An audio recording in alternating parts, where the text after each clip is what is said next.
Here's a song that we all know. It's Here Comes the Sun by the Beatles.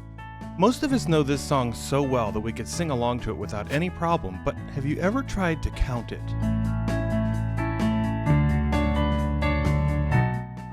At first, things seem to be pretty straightforward. There's just 4 beats in the measure.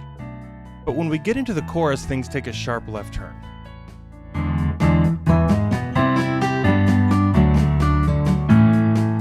Let's see if we can figure out what's going on here. Music tends to follow a rhythmic grid, which is based on 2 things. How many beats are there in a measure, and what kind of note gets that beat?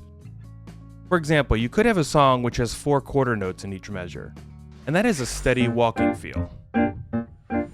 In the same way, you could have a song which only uses 3 quarter notes in each measure, for example, in a waltz. So we have these 2 considerations. How many beats do we have in the measure? And what kind of note gets the beat? When we write this down in musical notation, we create a time signature. The top number of that time signature is the number of beats, so let's put a 4 there. The bottom number indicates what type of note gets the beat, so let's put a 4 there as well. That indicates a quarter note. For our song Here Comes the Sun, 4/4 is the time signature of the verse. Each measure of the verse has 4 quarter notes in it. And each of those beats is able to be divided in 2, with eighth notes for each of those. It was in this moment that I realized that what I just said wasn't true at all. In a moment of dramatic foreshadowing, I suddenly realized that beats don't have to be divided into 2 eighth notes.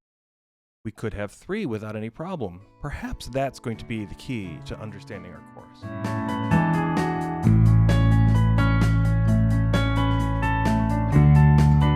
Here are the notes of our verse, and when we add our time signature, we can draw bar lines that divide the music up based on our 4 beats in the measure.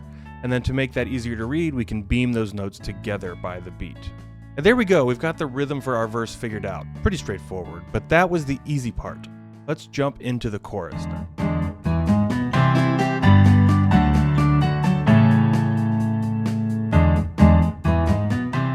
I jumped ahead and I wrote out the notes for the chorus, but let's work backwards and see if we can figure out what the time signature should be. It's not immediately intuitive. Let's start by figuring out where the beats are. To make this easier to read, let's beam these notes together by the beat. Now right away I can see that things are quite a bit weirder than we saw before. In the verse, our beats were always subdivided in 2. Each beat had 2 eighth notes. But if you look at the chorus, it's not the case. Sometimes the beats have 3 eighth notes, and sometimes they only have 2. Let's step back a second and talk about that bottom number of that time signature again. Up until this point, we've been looking at 4/4 time, where there are 4 beats in the measure, and each beat is a quarter note. But there are lots of different options. Take a look at this one, 6/8. In this case, we have 6 eighth notes in each measure, and we can feel 6/8 time 2 different ways. We could feel it with 2 eighth notes per beat, 1 and 2 and 3 and. We'd notate that like this, grouping eighth notes together in pairs. But we could also feel 6/8 time with 2 beats in the measure, and to do that, each beat would get 3 eighth notes, 1 and a, 2 and a, 1 and a, 2 and a. Both of these have the same number of eighth notes, but they feel totally different, 1 and 2 and 3 and, versus 1 and a, 2 and a, 1 and a, 2 and. I need to point out here that these groups of 3 eighth notes are not triplets. We beamed these notes together because these eighth notes belong to the same beat, but in this case we do not have 3 notes in the span of a quarter note. Triplets are faster than eighth notes. If we're in 4/4 time, an eighth note gets half of a quarter note, and a triplet would get a third of that same quarter note. So triplets have to come in faster in order to fill the time. But that's not what's going on here. In this situation, we're keeping the eighth note pulse constant the whole time, which means that the beats of the measure are going to speed up or slow down depending on how many eighth notes belong to them. Here, let me show you. Let's draw a line of constant eighth notes without any consideration of the beat. Dot, dot, dot, dot, dot, dot, dot. These are 7 eighth notes played with an even pulse, but let's group some of them together into groups of 2 and 3. Now we have the same 7 eighth notes, but we've put them in context of a measure which has 3 beats. The first beat has 2 eighth notes, the second beat has 3 eighth notes, and the third beat has 2. The rhythm sounds like this, 1 and 2 and 3 and.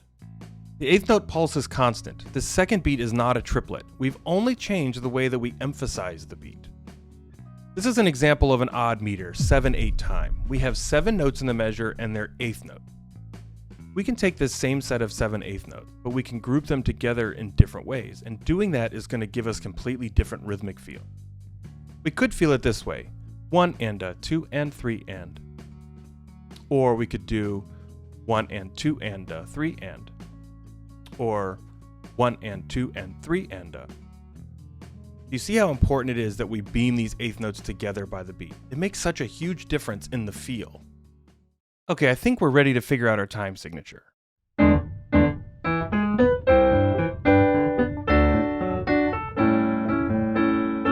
my ear, this first measure sounds like it has 4 beats in it. It's kind of like a 12/8 measure where each of the beats has 3 eighth notes. But the last beat in the measure only gets 2 eighth notes. It's kind of cheated by 1. So it's not 12/8, it would be 11/8. 11 beats, the eighth note gets the beat.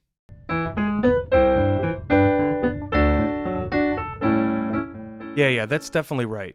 And the next measure sounds like it has 4 beats as well, but this time each beat only has 2 eighth notes. Just a typical 4/4 measure.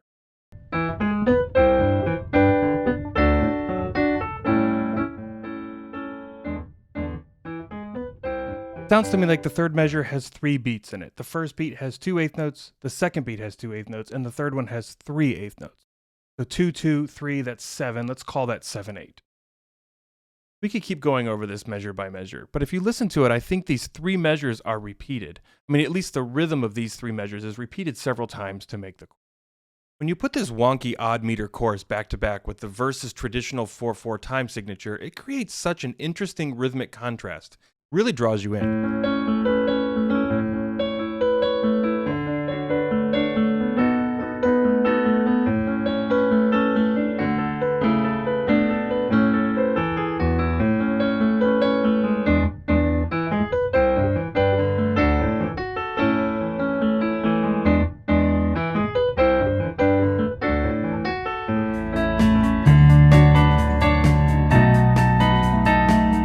If you like this video so much, you're also going to like this one I put together about the Super Mario cadence. And while you're here, hit the subscribe button and the bell so you don't miss any of our upcoming videos. And I'll see you next week.